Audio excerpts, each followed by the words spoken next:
네타냐후, 젤렌스키, 윤석열의 두 가지 공통점과 결정적 차이점. 네타냐후, 젤렌스키, 윤석열의 공통점 극우적 성향. 극우적 성향의 새 정치 지도자, 네타냐후 이스라엘 총리와 젤렌스키 우크라이나 대통령. 그리고 대한민국의 윤석열 대통령이 세계의 평화를 위협하고 있다. 네타냐후 총리는 중동과 유럽 심지어 바이든 정부의 우려에도 불구하고 팔레스타인 민간인에 대한 폭격을 멈추지 않았고 국제구호기구 차량마저 폭격하는 잔인함을 보여주었다. 엄연한 주권이 적용되는 시리아 주재 이란 영사관 폭격마저 감행해 이란과의 전면전 위기가 치닫고 있다. 네타냐후는 유엔과 국제법을 무시하며 팔레스타인 지역에 대규모 유대인 정착촌을 건설하는 등 팔레스타인에 대한 초강경 극우 노선으로 유명한 정치인이었다. 인종청소에 비유될 정도로 무자비한 가자지구 폭격은 네타냐후의 극우적 성향과 밀접한 영향이 있다. 러시아의 침공으로 시작한 우크라이나 전쟁은 러시아의 개전 책임이 있는 것은 분명하다. 그러나 우크라이나 역시 전쟁의 책임에서 자유로울 수 없으며 그 중심에 젤렌스키 대통령이 있다. 2022년 2월 24일 발발한 우크라이나 전쟁은 블라디미르 푸틴 대통령이 우크라이나의 비무장화, 비나치화, 돈바스 지역 주민들을 보호한다는 명분으로 시작했지만 전쟁을 피할 핵심 사항은 한 가지였다. 푸틴은 우크라이나가 NATO 북대서양 조약기구 가입을 하지 않겠다는 약속을 할 것을 전쟁 개시 전 여러 차례 밝혔지만 젤렌스키 대통령은 일관되게 거부했다. 만약 젤렌스키가 NATO 가입 문제에 대해 유보적 입장만 취했어도 지금과 같은 참혹한 전쟁은 피할 수 있었을 것이다. 코미디언 출신으로 2019년 대통령에 당선된 젤렌스키는 친러시아계 주민이 다수 거주하고 있는 동부 돈바스 지역의 네오나치 세력이 주축인 아조프 연대를 최전방에 배치하는 등 극우적 성향을 드러내어 러시아의 반발을 불러일으켰다.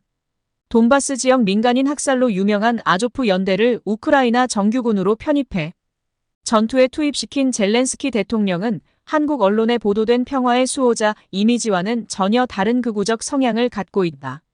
문재인 정부 시절 평양 판문점 백두산에서 남북의 정상이 만나 한반도의 평화를 논의하던 것이 불과 몇 년 전이었는데 윤석열 정권은 평화에 대한 모든 노력을 일거에 뒤집었다.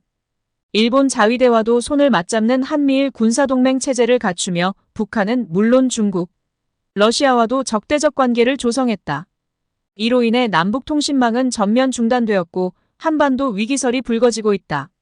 심지어 대만 해협 전쟁 발발 시 대한민국 국군이 투입될 수도 있다는 위기가 점점 현실로 다가오고 있다.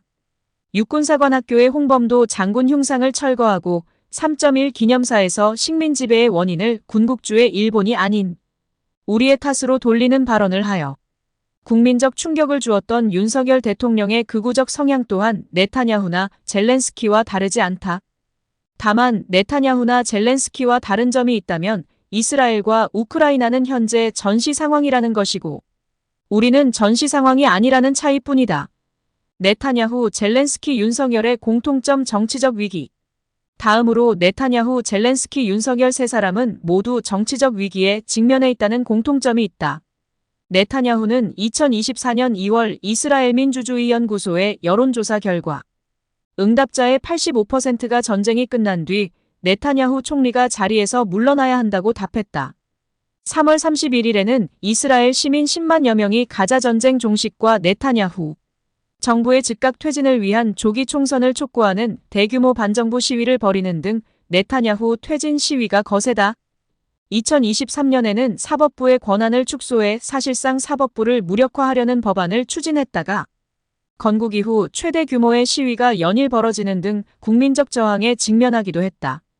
2024년 1월 이스라엘 대법원이 사법부에 관한 개정 기본법을 무효화하면서 일단락되기는 하였지만 각종 부패 혐의와 맞물려 네타냐후 총리의 정치적 위기 상황을 그대로 보여주는 사건이었다.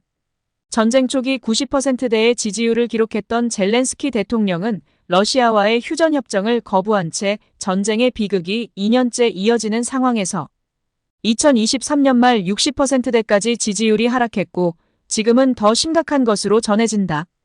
우크라이나 국민들의 신망이 높은 발레리 잘루즈니 총사령관을 경질한 젤렌스키는 측근들의 이딴 비리가 밝혀지며 정치적 위기에 직면했다.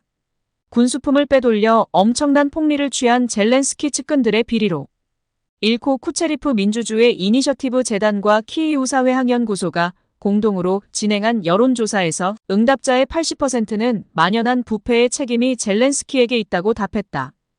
2023년 영국 BBC는 전쟁 기간 젤렌스키 대통령의 재산이 무려 1조 700억 원 증가했다는 충격적인 보도를 하기도 하였다. 이는 젤렌스키가 정부 자금에서 200억 달러를 횡령했다고 아자로프 우크라이나 전 총리가 밝히면서 세상에 알려지게 되었다. 2024년 5월 임기 만료를 앞둔 젤렌스키 대통령은 전시 상황으로 인한 계엄령을 이유로 올해 대선을 치르지 않아 자동으로 임기가 연장될 것으로 보인다. 전쟁이 젤렌스키의 정치적 생명을 연장해준 셈이다. 22대 총선에서 국민적 심판을 받은 윤석열 대통령도 임기 2년차 정치적 위기에 직면했다.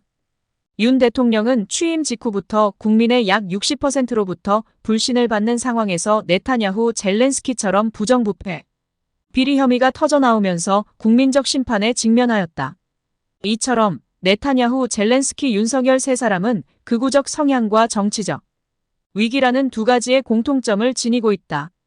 그래서 일각에서는 윤건이 정권이 이스라엘이나 우크라이나처럼 한반도를 전쟁 상황으로 내몰지 않을까 심각히 우려하고 있다. 그럼에도 불구하고 우리나라가 전쟁이 아닌 평화를 유지할 수 있었던 비결은 무엇이었을까? 네타냐후 젤렌스키 윤석열의 결정적 차이점 국내 정치 상황.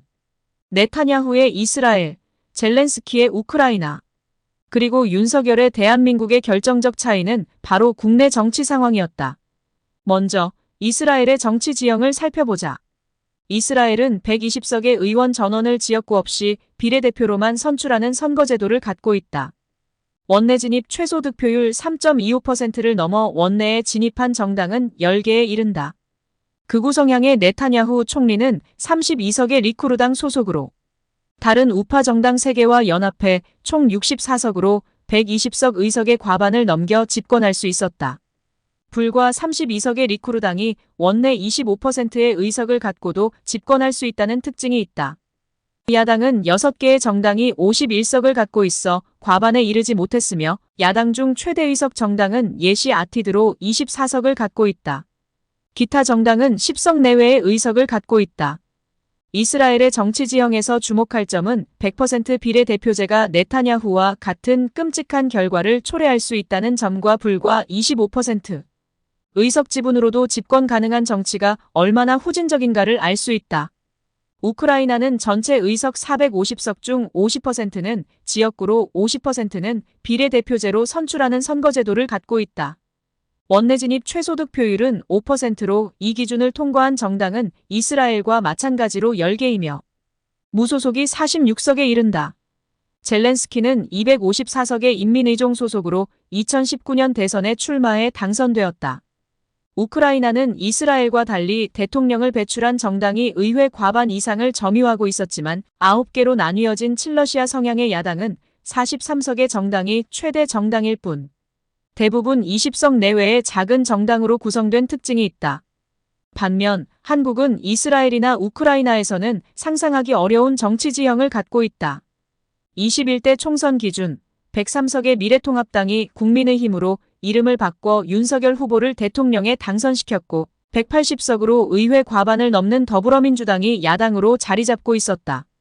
이번 22대 총선에서는 집권당인 국민의힘이 108석인 반면 야당인 민주당이 175석을 차지하였고 조국혁신당 등 야권이 의회 64%에 해당하는 192석을 점유하였다.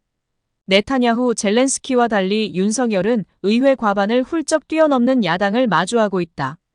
극심한 정치적 위기를 전쟁이라는 비극적 상황으로 모면하고 있는 네타냐후 젤렌스키와 달리 윤석열 대통령은 한반도를 위기로 몰아가고는 있지만 윤건의 정권의 법안 하나 통과시킬 수 없는 소수파의 위치에 처해 있다.